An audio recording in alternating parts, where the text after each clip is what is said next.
Hi అండి. ఈరోజైతే ఒక మంచి simple and tasty evening snack అయితే చూపించబోతున్నా. సో ఇవి వచ్చేసరికి సూజీ పొటాటో ట్రయాంగిల్స్ అండి. చాలా అంటే చాలా క్రిస్పీగా ఉంటాయి. సో ఇలా ఒక్కసారి ట్రై చేయండి. పిల్లలు చాలా ఇష్టంగా తింటారు. దీనికోసం ముందుగా ఒక ఆలూనైతే ఇలా మంచిగా క్లీన్ చేసుకొని నిండుగా వాటర్ వేసి బాయిల్ చేసుకోవాలి. మరొక వైపు ఒక ప్యాన్ పెట్టుకొని ఇలా ఒక కప్పు వరకు వాటర్ని యాడ్ చేసుకొని మంచిగా బాయిల్ చేసుకోవాలి. కొంచెం ఉప్పు, కొంచెం కారాన్ని కూడా యాడ్ చేసి బాయిల్ చేసుకోవాలి.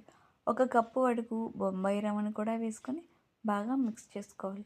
సో ఉండలనేవి కడతాయి. అలా కట్టకుండా మంచిగా మిక్స్ చేసుకోవాలి.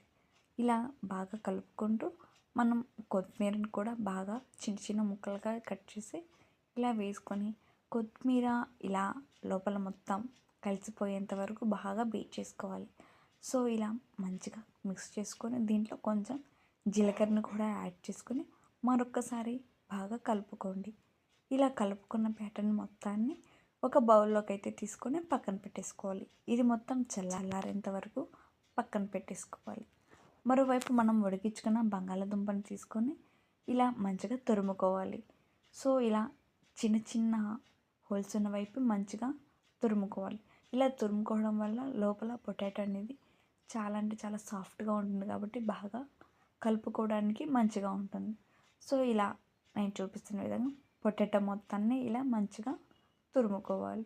ఇలా తురుముకున్న పొటాటోని బాగా మిక్స్ చేసుకోవాలి. మనం చపాతీకి ముద్దని ఎలా అయితే కలుపుతామో అలా బాగా మిక్స్ చేసుకోవాలి.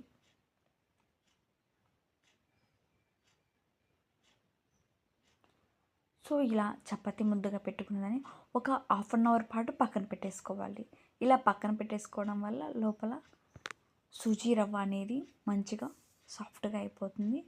ఇలా మనం చపాతీ కర్రతో మంచిగా రోటీలా ఒత్తుకోవాలి. సో నేను ఇలా వీడియోలో చూపిస్తున్న విధంగా మంచిగా ఒక రోటీలా చేసుకోవాలి. సో ఇలా ఎడ్జెస్ వరకు మంచిగా ఇలా రోల్ చేసుకుంటూ స్ప్రెడ్ చేసుకోవాలి. ఒక నైఫ్ని తీసుకొని ఎడ్జెస్ని ఇలా మంచిగా కట్ చేసుకోవాలి. మనకి ఏ నచ్చిన షేప్లో అయితే కట్ చేసుకోవచ్చు. సో నేనైతే ట్రయాంగిల్స్ అని చెప్పాను కాబట్టి ట్రయాంగిల్స్ షేప్లో అయితే కట్ చేసుకుంటున్నా.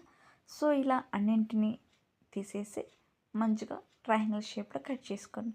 సో మీకు నచ్చిన షేప్లో అయితే కట్ చేసుకోవచ్చు. సో ఇలా చూడ్డానికి బాగుంటుందని సో ఇలా డిఫరెంట్గా ఉంటే పిల్లలు కూడా చాలా ఇష్టంగా తింటారని సో ఇలా ట్రయాంగిల్ షేప్లో అయితే కట్ చేసుకుంటున్నా. సో మీరు కూడా ఇలా ఒక్కసారి ట్రై చేయండి. సో మీకు ఇష్టం వచ్చిన విధంగా చేసుకోవచ్చు. ఇలా అన్నింటినీ ట్రయాంగిల్ షేప్లో అయితే కట్ చేసి తీసుకుంటున్నాను.